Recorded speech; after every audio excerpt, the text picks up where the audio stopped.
Omuntu yenna agamba nako wembeera tiyandisigadde waka.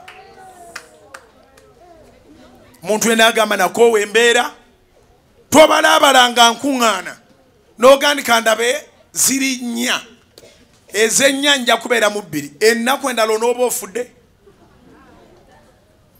tokkirizanga kubikka nnaku mu buliri bwo.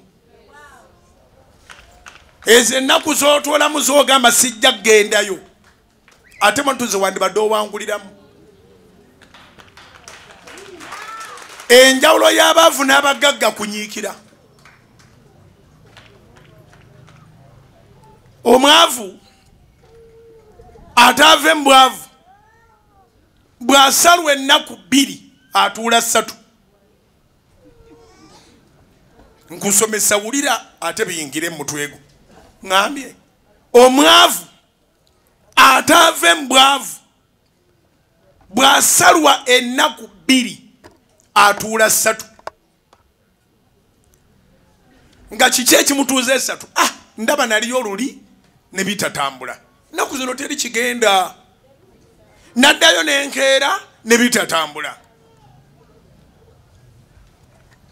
Ogenda okulaba nga mu system aviiriddemu ddala yali alina akatono kaakola ng'afuusa asabiriza. Naye omuntu oyo asala olusooka n'alutwala nga kyakuyigirako. N'asala olwokubiri n'agamba wiiki tennaggwayo. N'ayongera bwongezi kukeera. Wiiki egenda okuggwako. Ng'ate sente azisanze ku nkomerero ezandize ku ntandikwa.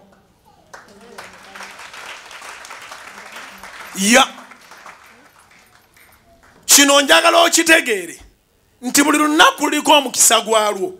Naye Katonda tawandiikira bantu nti gwe jangu ku lunaku bwetu kwe kuli omukisa gwo. Kyokuluukanya kujja. Kiwandiike buli lunaku luliko omukisa gwalwo. Bayibuli si bwe tugamba nti ekisa kya Mukama kibeera kijja buli nkya. The Lord's mercies are new every morning. Now, do not rely on yesterday. Not even on today, but on tomorrow. Omuyimbi kyeyava agamba nti my tomorrow shall be or must be greater than today. You passed your yesterday. You are in your today. By God's grace, you are still breathing.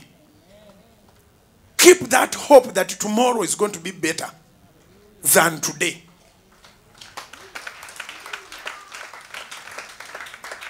Omwavu ataave mu bwavu yeekwasa loosi ya nnaku 2 n'atuula 3 n'omusanga kalo nga teyagenze kukola n'akugamba eri ne bwe tugenda twegayaza bwegayaza. Naye nga ssente zisobola okukubula ku Monday ne zikubula ku Tuesday ne zikubula ku Thursday. Kati njogerera mu kategole ey'abasuubuzi kubanga obulamu bwange paati esinga obunene yali yakusuubula. Ne zikubula ku Lwokutaano. Awo twabalekanga mu kibuga nga bagayadde nanga ne sigenda genda. Olw'omukaaga no kati ndagewa. Nali nkolera mu Butale. Olina kati olw'omukaaga no kati ndagewa. Nanoonyayo okumpi awatali na magoba. Bayibuli ekugamba nti launch into the depth. Suula omugonjo ebuziba. Kati ne mumuleka wano nga yagenze mu katale ka kumpi.